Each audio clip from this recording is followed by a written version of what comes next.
नमस्कार विद्यार्थी मित्रांनो, तुम्हा सर्वांचं मिस्टर प्रोफेसर या यूट्यूब चॅनलवर मी स्वागत करतो. तर बघा आपला जो काही मागील व्हिडिओ होता, ओके, आपण जो काही डिस्कशन करतो अमरावती युनिव्हर्सिटीबद्दल, ठीक आहे, आणि त्यामध्ये फिजिक्स आणि BSc सेमिस्टर थर्ड आणि unit second magnetostatics and Maxwell's equation, ठीक आहे. या अगोदर मी पहिला व्हिडिओ अपलोड केला होता, ज्या व्हिडिओमध्ये मी काय सांगितलं की मॅक्सवेल्स आणि लेन्स हे दोन जे काही सायंटिस्ट होते, ओके, यांनी काय प्रयोग केला की मॅग्नेटिक फील्डपासनं आपण करंट डेव्हलप करू शकतो का, ठीक आहे. तर मी तुम्हाला जे काही दोन एक्सपेरिमेंट सांगितले होते, तर या एक्सपेरिमेंटच्या भरोशावर फॅराडेने पहिला लॉ बनवला, ठीक आहे. त्याला इलेक्ट्रोमॅग्नेटिक इंडक्शन या हे जो काही पूर्ण फिनॉमिना आहे बेटा, याला काय म्हणतात बेटा, इलेक्ट्रोमॅग्नेटिक इंडक्शन.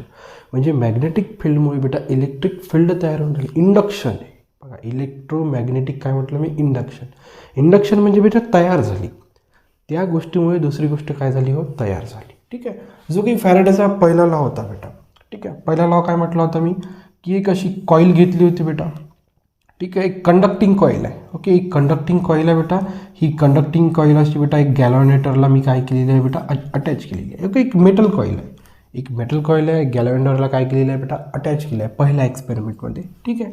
आणि इकडे मी एक मॅग्नेट घेतला होता ज्याला दोन पोल आहे, नॉर्थ पोल आणि साऊथ पोल. ओके, मी तुम्हाला सांगितलं होतं की नॉर्थ पोलपासनं मॅग्नेटिक लाईन्स निघतात, ठीक आहे, आणि साऊथ पोलकडे काय होतात, तो ते पुन्हा जाऊन कनेक्ट होतात. ओके, म्हणजे आउटवर्ड बेटा अशी एक क्लोज आउटवर्ड ती नॉर्थ साऊथ जाते आणि साऊथ टू नॉर्थ इनवर्ड राहते, म्हणजे एक क्लोज लूप फॉर्म होते, ठीक आहे. ओके, मग त्या जर मॅग्नेटिक लाईन्स पर्टिक्युलर जर एरियामधून जर पास होत असेल तर आपण त्याला नवीन डेफिनेशनच्या रूपांतरामध्ये कन्वर्ट केलं होतं. त्याला म्हटलं होतं मी मॅग्नेटिक फ्लक्स, आणि मॅग्नेटिक फ्लक्स इक्वल्स टू राहते बेटा BA cos थीटा, ठीक आहे. समजा बेटा हा आपण एरिया घेतला, सपोज एखादा एरिया घेतला ज्याचा बेटा एरिया आहे A, ठीक आहे. एरिया किती आहे बेटा, A आहे, ठीक आहे. आणि यामधनं बेटा मॅग्नेटिक लाईन्स पास झाल्या, ठीक आहे. यामधनं काय झालं बेटा, मॅग्नेटिक लाईन्स पास झाला, तर त्यालाच काय म्हणायचं बेटा, magnetic lines passing through a unit area. आता हा जो काही एरिया घेतला समजा बेटा 100 सेंटीमीटर स्क्वेअरचा आहे, ठीक आहे. हा जो काय आपण एरिया घेतला हा कितीचा आहे बेटा, 100 सेंटीमीटर स्क्वेअरचा आहे, म्हणजे तो युनिट एरिया आहे. मग एखाद्या युनिट एरियामधनं जर मॅग्नेटिक लाईन्स जर पास होत असेल तर त्याला काय म्हणायचं हो, मॅग्नेटिक फ्लक्स. काय म्हणायचं हो, मॅग्नेटिक फ्लक्स, ठीक आहे. आणि ते मॅग्नेटिक फ्लक्स इक्वल्स टू किती राहते बेटा, BA cos थीटा, ठीक आहे. आता B म्हणजे काय बेटा, मॅग्नेटिक फील्ड. जो काही इकडं मी समजा इथे नॉर्थ पोल आणि इकडे कोणता पोल ठेवला मी, साऊथ पोल. आता तुम्हाला माहीत आहे की नॉर्थ पोल साऊथ पोल आहे, ठीक आहे. त्याच्यामुळे नॉर्थ आणि साऊथ पोल मिळून बेटा मॅग्नेटिक लाईन्स तयार करते, एक पर्टिक्युलर रिजन फॉर्म करते. त्या रिजनला आपण काय म्हणतो बेटा, मॅग्नेटिक फील्ड. जो काही मॅग्नेटिक फ्लक्स राहणार बेटा टोटली कशावर डिपेंड राहणार बेटा, मॅग्नेटिक फील्ड, की नाही. कारण की किती अमाऊंट ऑफ तो मॅग्नेटिक लाईन्स प्रोड्यूस करू शकतो पर्टिक्युलर रिजनमध्ये, यालाच काय म्हणू आपण, मॅग्नेटिक फील्ड. आणि ए म्हणजे काय हो, हा क्रॉस सेक्शन एरिया. ओके, जसं की बघ, एक मिनिट बेटा, ए म्हणजे काय हो, क्रॉस सेक्शन एरिया, आहे की नाही. समजा हा एरिया झाला 100 सेंटीमीटर स्क्वेअरचा, हा काय झाला, एरिया झाला, ठीक आहे. इकडे नॉर्थ आहे, इकडे काय बेटा, साऊथ पोल आहे. तर अशा मॅग्नेटिक लाईन्स याच्यात पेनिट्रेट होऊन राहिल्या बेटा, ठीक आहे. हा एरिया, ठीक आहे, आणि हे मॅग्नेटिक लाईन्स बेटा एकमेकाला कसे आहे बेटा, परपेंडिक्युलर टू इच अदर. त्या लक्षात, तिथं मला दाखवता नाही आलं पण ॲक्च्युली ती डायग्राम कशी आहे बेटा, असा एरिया आहे, इकडनं अशा मॅग्नेटिक फ्लक्स येऊन राहिला आणि इथं अँगल कितीचा फॉर्म होता बेटा, 90 डिग्रीचा, काही हरकत नाही पा. आणि जो काही थीटा अँगल राहते बेटा, ओके. आणखी एक बघा, आणखी एक गोष्ट सांगायची मला, की समजा बेटा हा एरिया आहे, ओके. आता बेटा एरियाचा बेटा वेक्टर राहते, प्रत्येक एरियाला काय राहते हो, वेक्टर. तर वेक्टर कसा फॉर्म करायचा, समजा हा एरिया आहे, ठीक आहे. याला बेटा असं नॉर्मल काढायचं, परपेंडिक्युलर नॉर्मल काढायचं. तर हा बेटा या एरियाचा काय दाखवता बेटा, हा वेक्टर बेटा नॉर्मल वेक्टर, याला काय म्हटलं बेटा, नॉर्मल वेक्टर. हा नॉर्मल वेक्टर बेटा या एरियाचा काय दाखवता बेटा, डायरेक्शन. पा जसं जसं बेटा एरियाचं ओरिएंटेशन चेंज होते तसं तसं बेटा वेक्टरचं पण ओरिएंटेशन चेंज होत आहे, ठीक आहे. समजा असा होता परपेंडिक्युलर, या प्लेनचा जर मला वेक्टर दाखवायचा असेल तर त्या प्लेनला बेटा तो नॉर्मल कसा काढायचा बेटा, परपेंडिक्युलर, ठीक आहे. पहा बेटा, पहा पहा पहा, हे लक्षात बेटा, हे लक्षात, या प्लेनचा बेटा वेक्टर लक्षात येतं. प्लेनचा वेक्टर जसा जसा प्लेन चेंज होते तसा तसा बेटा वेक्टर चेंज होते. चला काही हरकत नाही. पहा आता हा जो काय असा प्लेन घेतला होता, ठीक आहे, असा जो प्लेन भेटला होता, मॅग्नेटिक लाईन्स बेटा या डायरेक्शनने चालल्या, ठीक आहे, आणि ह्या एरिया वेक्टर बेटा इकडला डायरेक्शन फेस करून आहे, म्हणून जो काही एरिया वेक्टर आहे तो पण याच डायरेक्शन आहे आणि मॅग्नेटिक लाईन्स पण याच डायरेक्शनने चालल्या. मॅग्नेटिक लाईन्स पण याच डायरेक्शनने चालला आणि जो काही एरिया वेक्टर आहे त्या डायरेक्शनने फेस केलेला आहे, म्हणजे त्याचा जो काही बेटा नॉर्मल आहे तो पण त्याच डायरेक्शन आहे. म्हणजे हा जो काही थीटा अँगल आहे बेटा, हा जो काही थीटा अँगल आहे इन बिटवीन काय आहे बेटा, तो magnetic field and area vector आहे की नाही. जो काही थीटा अँगल आहे इन बिटवीन काय आहे बेटा, मॅग्नेटिक फील्ड आणि एरिया वेक्टर. आता तुम्हाला आता सांगितलं मॅग्नेटिक लाईन्स पण अशा चालला आणि एरिया वेक्टर पण त्याच डायरेक्शन आहे, म्हणजे अँगल थीटा इक्वल्स टू किती आहे माझ्याकडं, 0 डिग्री. ठीक आहे, आता ही 0ची व्हॅल्यू इथं टाकतो. Therefore phi equals to B A cos of 0 आणि कॉस 0ची व्हॅल्यू किती राहते, 1. Therefore magnetic flux equals to B into A. Condition आहे बेटा at theta equals to 0 degree. जेव्हा अँगल बिटवीन मॅग्नेटिक फील्ड आणि एरिया वेक्टर 0 राहतो तेव्हा मॅग्नेटिक फ्लक्स कसा राहतो बेटा, मॅक्सिमम राहतो. मॅग्नेटिक फ्लक्स कसा राहतो बेटा, मॅक्सिमम राहतो. ठीक आहे, हे ओके. मग थीटा इक्वल्स टू 90 घ्या, 180 घ्या, तशा 2-3 केसेस बनतात, परंतु हे आपल्याला डेरिवेशनमध्ये कामाचं आहे, त्याच्यासाठी मी सांगितलं. ठीक आहे, आता पहा बेटा परत इकडे या.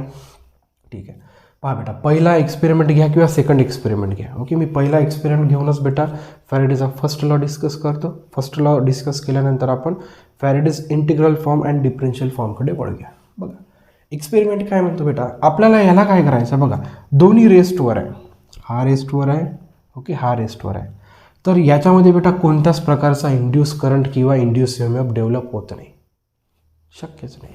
मॅक्सवेलनं काय म्हटलं, याला मोशनमध्ये आणा, एक तर फॉरवर्ड मूव्ह करा, एक तर बॅकवर्ड मूव्ह करा.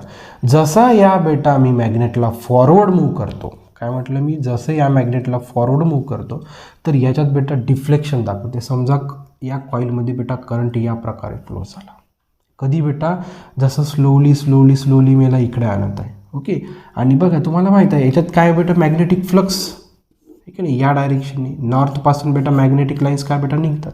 तर आता बघा जसं मी थोडं याला आणत आहे बेटा, या एरियामध्ये येत्या लक्षात बेटा, समजा हा इथे असा एक सर्कल आहे बेटा, टोटल इथे काय बेटा, हा एक टोटल असा एक सर्कल आहे. ठीक आहे, ओके, हा एक कंडक्टिंग वायर आहे. ठीक आहे, हा एक बेटा कंडक्टिंग वायर आहे. ओके, इकडून बेटा मॅग्नेटिक फ्लक्स येऊन राहिली आणि या एरियामधनं काय होऊन राहिली बेटा, पास होऊन राहिली. ठीक आहे, ठीक आहे ना, इकडं समजा नॉर्थ साऊथ पोलचा बेटा किंवा इकडं नॉर्थ इकडं साऊथ पोलचा एक कोणता तरी बेटा मॅग्नेट आहे, तिथून बेटा मॅग्नेटिक फ्लक्स येऊन राहिले. ओके, मॅग्नेटिक लाईन्स येत आहे, या युनिट एरियामधनं येतात. समजा 100 सेंटीमीटर स्क्वेअरचा एरिया, या युनिट एरियामधनं काय होऊन राहिले बेटा, लाईन्स म्हणजे मॅग्नेटिक फ्लक्स येत आहे, म्हणजे काय येतं बेटा, मॅग्नेटिक फ्लक्स येत आहे. ठीक आहे, तर त्याच्यामुळे काय होतं आहे बेटा, की या कॉईलमध्ये बेटा काय होतं बेटा, इंड्यूस EMF म्हणजे बेटा मॅक्सिमम पोटेन्शियल. काय आहे ना की करंट फ्लो होण्यासाठी तिथं बॅटरीची गरज असते. बॅटरी म्हणजे एक प्रकारचं पोटेन्शियल डिफरन्स, ठीक आहे ना, इकडं पॉझिटिव्ह साईड दोन राहते ना. बॅटरी म्हणजे कसं राहते बेटा, हा पॉझिटिव्ह इलेक्ट्रोड, हा निगेटिव्ह इलेक्ट्रोड, याच्यावर पॉझिटिव्ह चार्जेस, याच्यावर निगेटिव्ह चार्जेस, म्हणजे एक पोटेन्शियल डिफरन्स क्रिएट होते. ठीक आहे, त्याच मॅक्सिमम पोटेन्शियल डिफरन्सला त्यांनी शब्द वापरलेला आहे EMF, इलेक्ट्रोमोटिव्ह फोर्स. ठीक आहे, बघा फॉरवर्ड मूव्ह होताना. ठीक आहे, मग जसा हा रेस्ट करतो बेटा तसा कोणत्याच प्रकारचा करंट दाखवत नाही. जशी ही गोष्ट रेस्टमध्ये आणतो तसा कोणत्याच प्रकारच्या याच्यात करंटचं डिफ्लेक्शन दाखवत नाही. इथं गॅल्व्हॅनोमीटर आपण करंट मोजण्यासाठीच, करंट मेजर करण्यासाठी किंवा करंट शो करण्यासाठी आपण इथं गॅल्व्हॅनोमीटरचा यूज केलेला आहे. ठीक आहे, मग पुन्हा आपण असं बघितलं बेटा की बॅकवर्ड मूव्ह होताना पण बेटा याच्यात करंट डेव्हलप होतो, परंतु बेटा आता करंटची डायरेक्शन काय होऊन जाते बेटा, चेंज होऊन जाते, रिव्हर्स.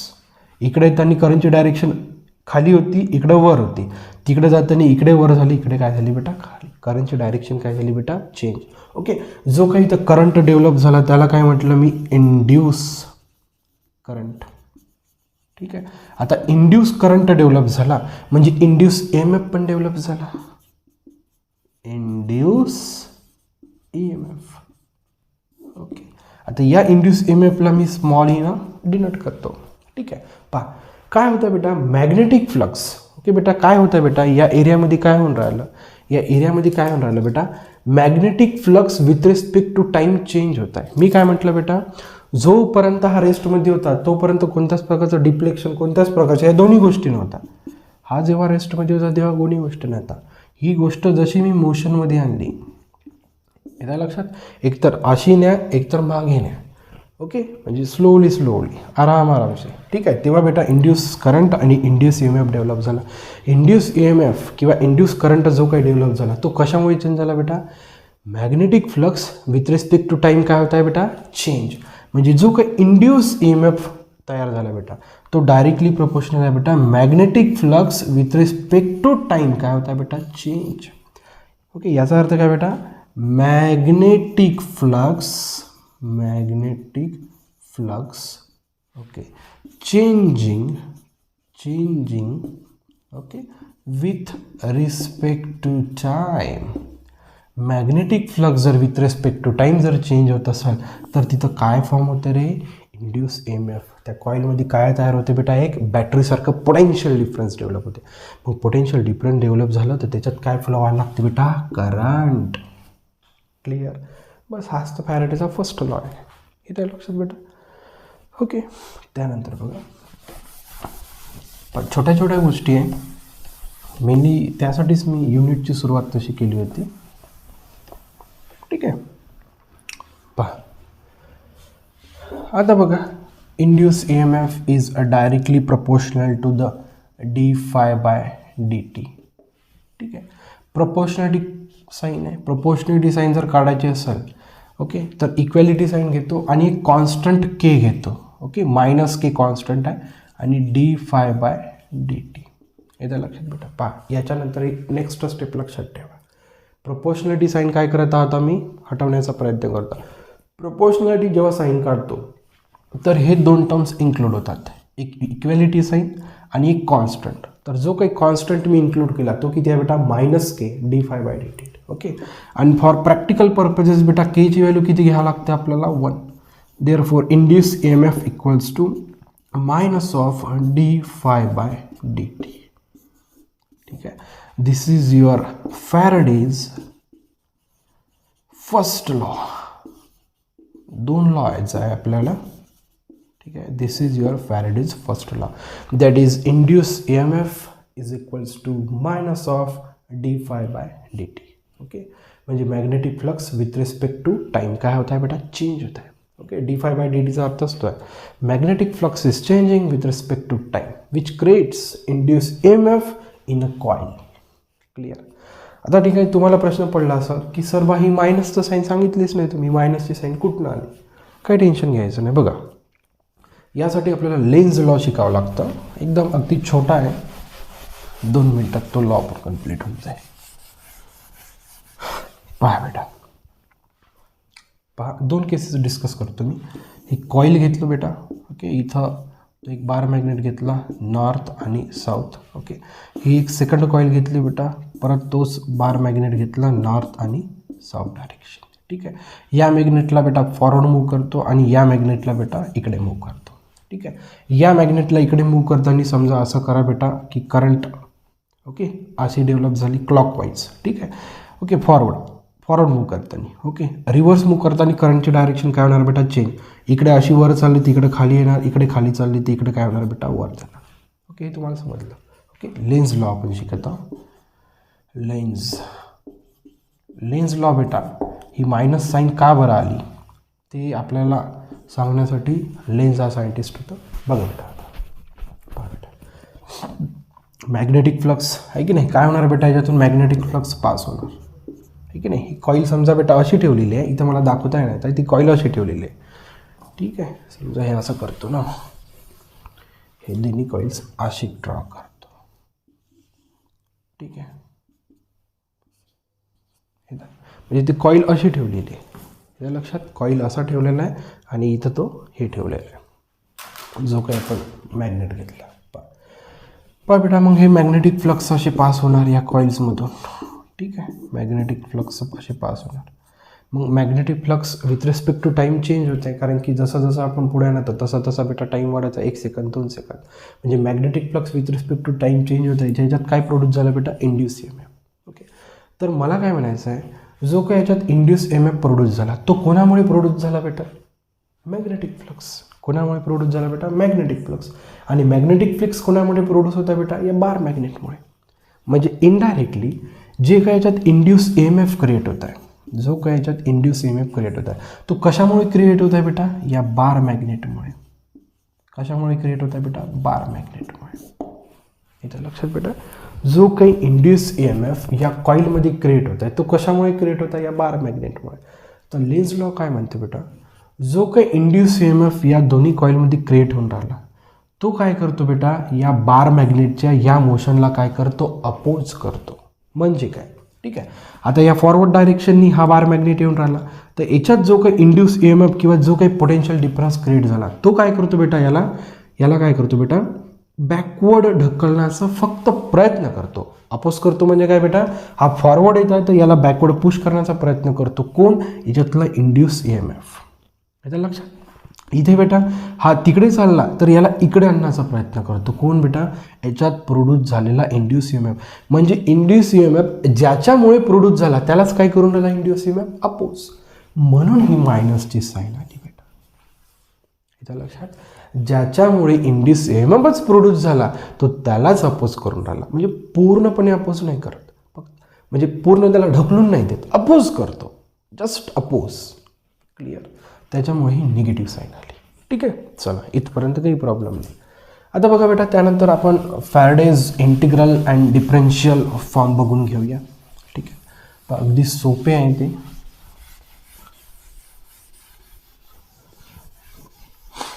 पहा, Faraday's integral and differential form.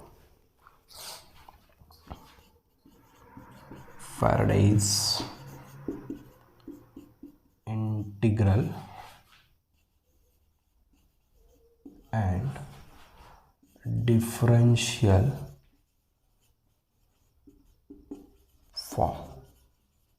Clear. अगदी इझी आहे. ठीक आहे. काही मोठी गोष्ट नाही आहे. ठीक आहे. तसाच एक मी कॉईल कन्सिडर करून घेतो. ठीक आहे. आता हा एक क्लोज लूप आहे. ओके. कसा बेटा? एक क्लोज लूप आहे. समजा या कॉईलचा बेटा सरफेस मी घेऊन घेतो कॅपिटल S. ठीक आहे. हा जो काही मी इथं कॉईल घेतलेला आहे, हा जो काही कॉईल घेत आहे एक क्लोज लूप आहे. ओके. तर याला बेटा क्लोज लूप, या लूपला बेटा नाव देऊन देतो बेटा C. एक C नावाचा क्लोज लूप आहे ज्याचा सरफेस एरिया किती आहे बेटा? S. क्लिअर बेटा. एक बेटा आपल्याकडं कॉईल आहे जो कसा आहे बेटा? Totally close. ओके. त्याचा जो काही लूप आहे बेटा सर्क्युलर लूप त्याला नाव काय दिलं बेटा? C.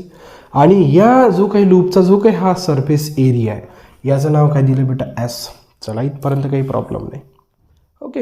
इथपर्यंत बघा, तुमच्या गोष्टी क्लिअर राहिल्या पाहिजे. ओके. त्यानंतर काय करतो बेटा? ओके. इकडे समजा बेटा नॉर्थ आणि इकडे बेटा साऊथ पोलचे बेटा एक मी काय घेतले बेटा? बार मॅग्नेट घेतले. आता तुम्हाला माहीत आहे की नॉर्थपासून बेटा साऊथकडं काय होतं बेटा? हे जे काही मॅग्नेटिक फ्लक्स राहतात. ठीक आहे. मॅग्नेटिक फ्लक्स काय होतात बेटा? प्रोड्यूस होतात, जे असे ट्रॅव्हल करतात. ठीक आहे. पहा बेटा, आता या एरियामधनंच बेटा काय होऊन राहिले बेटा? या एरियामधनंच. ओके. आता हा जो काही शेडेड पोर्शन केला आहे, ओके, या एरियाला नाव देतो बेटा DS. हा टोटल एरिया किती होता आहे की नाही? जो काही कॉईल घेतला आपण आहे की नाही, जो काही कॉईल घेतला त्याचा टोटल एरिया S होता. ओके. परंतु थोडा वरचा एरिया घेतला त्याला नाव काय दिलं बेटा? DS. D for small. इथं लक्षात बेटा, हा जो काही कॉईल होता आपल्याकडं या कॉईलचा टोटल सरफेस एरिया बेटा किती होता? S होता. टोटल सरफेस एरिया S होता. परंतु मी एवढाच घेतला तर मी त्याला DS नाव दिलं. काय फरक पडला? काही मोठा फरक नाही पडला. ओके. मग या DS सरफेस एरियामधनं जे काही मॅग्नेटिक फ्लक्स गेले, ओके ओके, त्याला म्हणतो बेटा D∅. त्याला किती म्हटलं बेटा? D∅. जसं की मॅग्नेटिक फ्लक्सचे डेफिनेशन माहीत आहे, φ = BA cos θ. कोणासाठी बेटा? समजा हा एक युनिट एरिया आहे, त्याच्यामधून जर ही मॅग्नेटिक फ्लक्स अशी जर जात असेल तर याच्यासाठी ही डेफिनेशन आहे. ठीक आहे. आता पहा बेटा, मी टोटल सरफेस घेतला का? नाही. जर टोटल सरफेस घेतला तर मॅग्नेटिक फ्लक्स कशाने डिनोट केलं? φ. आता मी सरफेस एरिया किती घेत आहे? फक्त DS. म्हणून मॅग्नेटिक फ्लक्स कशाने रिप्रेझेंट केलं? D∅. स्मॉल सरफेस एरियामधून जे काही मॅग्नेटिक फ्लक्स आले ते स्मॉल मॅग्नेटिक फ्लक्स आहे म्हणून मी D लावला. ठीक आहे. हा टोटल एरियासाठी होता. टोटल एरियासाठी मी फाय घेतो, तर छोट्या एरियासाठी किती घेतला डी फाय इक्वल्स टू बेटा या डेफिनेशननुसार किती राहणार बघा बेटा बी ओके इंटू ए. इथं एरिया काय होता बेटा ए, पण इथं एरिया आपल्याकडे किती आहे बेटा डी एस. ठीक आहे. त्यानंतर बेटा कॉस थीटा. ओके पहा बेटा मॅग्नेटिक फील्ड आणि एरिया दोन्ही पण वेक्टर क्वांटिटी आहे. काय म्हटलं बेटा, कारण की मॅग्नेटिक लाईन्स पर्टिक्युलर डायरेक्शनने जाते म्हणून मॅग्नेटिक फील्डला डायरेक्शन आहे म्हणून वेक्टर क्वांटिटी. ठीक आहे. आणि हा जो काही एरिया आहे बेटा, ठीक आहे, हा जो काही एरिया घेतला, समजा याच्यातला जो काही छोटा एरिया कन्सिडर केला, समजा हा जो काही सरफेस आहे त्या डायरेक्शनने फेस करता, यावर जर मी परपेंडिक्युलर नॉर्मल डायरेक्शन काढलं तर या सरफेसचा बेटा वेक्टर त्या डायरेक्शनने फेस करत आहे. क्लिअर. ठीक आहे. त्याच्यामुळे डी एस पण एक वेक्टर क्वांटिटी आहे. ठीक आहे. ओके. आता थीटा काय आहे बेटा, अँगल बिटवीन मॅग्नेटिक फील्ड आणि डी एस. पहा मॅग्नेटिक फील्ड पण या डायरेक्शनने येत आहे. मॅग्नेटिक फील्ड इकडं नॉर्थ आहे, इकडे नॉर्थ आहे, इकडे साऊथ आहे, किंवा इकडे नॉर्थ आहे, इकडे साऊथ आहे, इकडे नॉर्थ आहे, इकडे साऊथ आहे. आणि हा जो काही सरफेस एरिया त्या डायरेक्शनने फेस करत आहे. North to south magnetic lines गेल्या म्हणजे मॅग्नेटिक फील्ड अशी चालली. ठीक आहे. आता तिकडल्या डायरेक्शनने फेस करताय म्हणजे याचा नॉर्मल वेक्टर या डायरेक्शनने राहणार. हा जो काही एवढा एरिया घेतला या डायरेक्शनने राहिला. त्याच्यामुळे जो काय अँगल झाला बेटा थीटा अँगल किती झाला बेटा, की नाही, जो काही थीटा अँगल झाला तो किती झाला बेटा 0. आणि कॉस 0ची व्हॅल्यू किती राहते बेटा, therefore D phi equals to B D S. Okay B D S cos of 0 degree. Cos 0 राहते बेटा 1, कॉस 0ची व्हॅल्यू किती राहते 1, therefore D phi equals to B into D S. ठीक आहे. इथपर्यंत तुम्हाला कोणत्याच प्रकारचा प्रॉब्लेम असायला नको. ठीक आहे. पहा त्यानंतर मी काय करतो बेटा, taking integration on both side. ठीक आहे.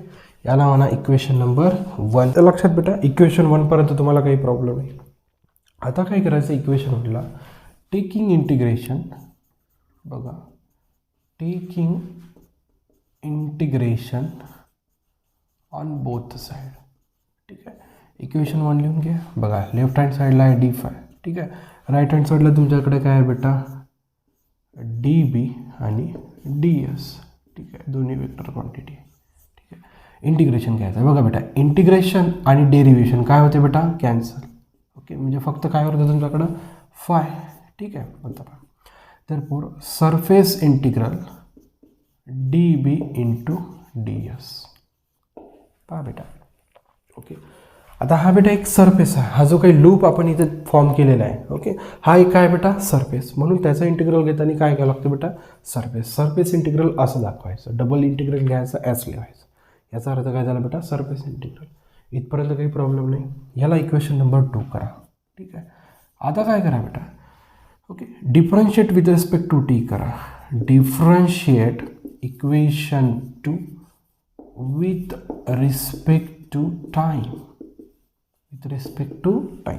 तर फुल लेफ्ट हँड साईड काय म्हणते बेटा D phi by D T is equals to integral del B by del T into D S bar. ठीक आहे.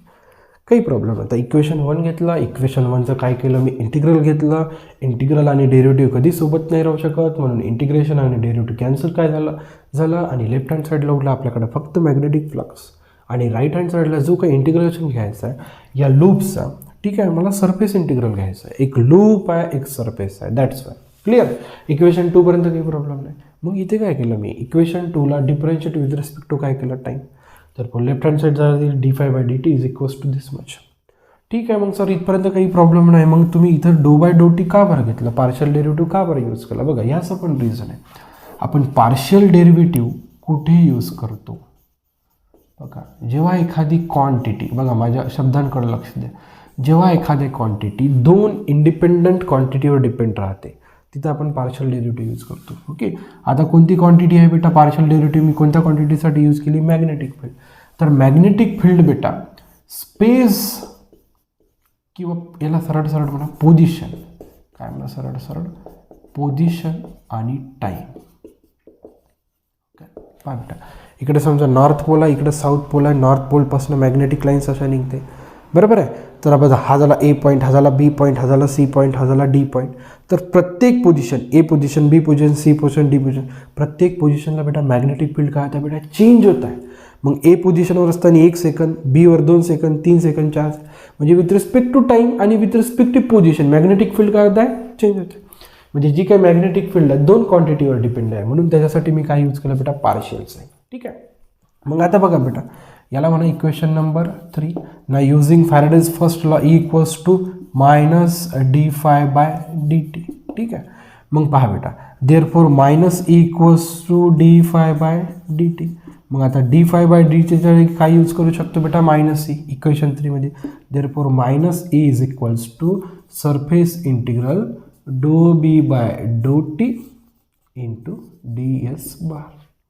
चला इथपर्यंत काही प्रॉब्लेम नाही. Make it equation number 4. ठीक आहे.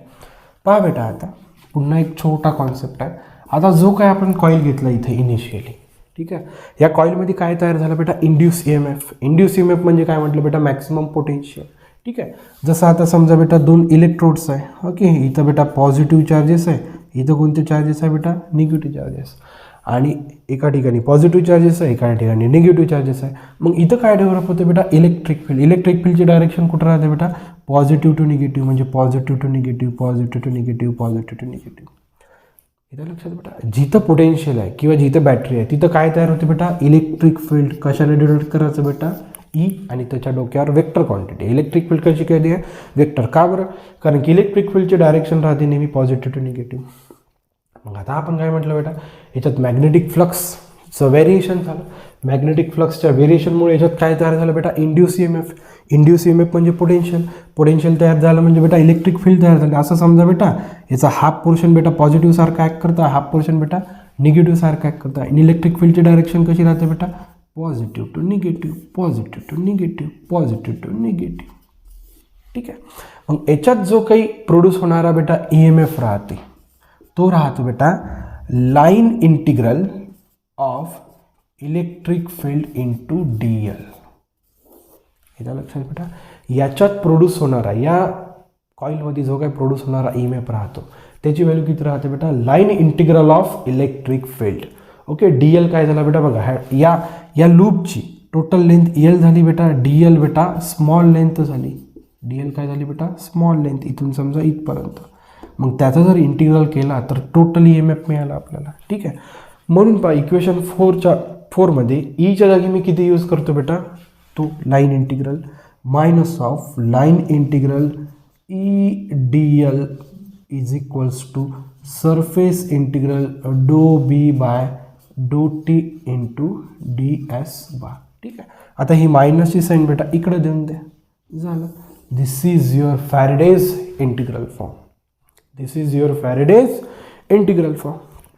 ठीक आहे.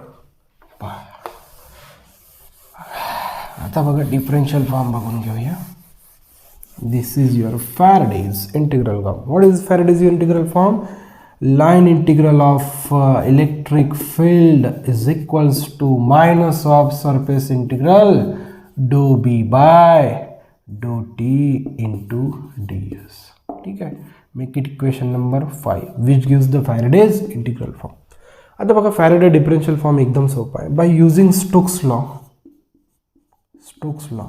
स्टोक्स लॉ काय सांगते बेटा, लाईन इंटिग्रलला सरफेस इंटिग्रलमध्ये लिहिता येते. काय म्हटलं मी, लाईन इंटिग्रलला सरफेस इंटिग्रलमध्ये लिहिता येते. आपल्याकडं लाईन इंटिग्रल काय बेटा, ही टर्म घ्या. मग therefore line integral E bar dot D L bar is equals to surface integral okay of curl of electric field into D S bar. बघा स्टोक्स लॉ काय करते बेटा, लाईन इंटिग्रलला कशात लिहिलं, सरफेस इंटिग्रल. ओके, इथं कशाचं लाईन इंटिग्रल होतं बेटा, इलेक्ट्रिक फील्डचं. तर याच इलेक्ट्रिक फील्डला आपण कशामध्ये लिहायचं बेटा, कर्ल. ओके, डेल क्रॉस म्हणजे काय बेटा, कर्ल. किंवा तुम्ही काही ठिकाणी असंही राहते बेटा, कर्ल ऑफ. ठीक आहे. हा असं राहत नाही, असंच राहते. ठीक आहे, क्लिअर. मग काही नाही आता पहा याच्या जागी मग आता हे लिहा इक्वेशन 5 मध्ये, आहे की नाही. याच्या जागी काय लिहायचं आपल्याला, हे लिहायचं. देअरफॉर पहा इक्वेशन 5 मध्ये surface integral of del cross E okay into D S bar is equals to, इकडे काय बेटा आपल्याकडं, surface integral del B by del T into D S bar. पहा surface integral ds get cancel. What remains? Del cross E is equals to minus dou b by dou t. ठीक है, this is your Faraday's differential form of this is your integral form आणि this is your differential. Integral फॉर्मच्या जर तयार झालं आपलं की स्टोक्सला use करा, लाईन इंटिग्रल सरफेस इंटिग्रलमध्ये कन्वर्ट करा आणि सरफेस इंटिग्रल आणि जो काही डी एस आहे तो कॅन्सल करा. दिस इज युअर डिफरन्शियल फॉर्म. ठीक आहे, अशा पद्धतीने बेटा स्लोली तुम्ही सगळ्या गोष्टी कॅप्चर करू शकता. ओके, व्हिडिओ पूर्ण बघा, नक्कीच पूर्ण कॉन्सेप्ट समजा. So thank you for watching. See in the next video.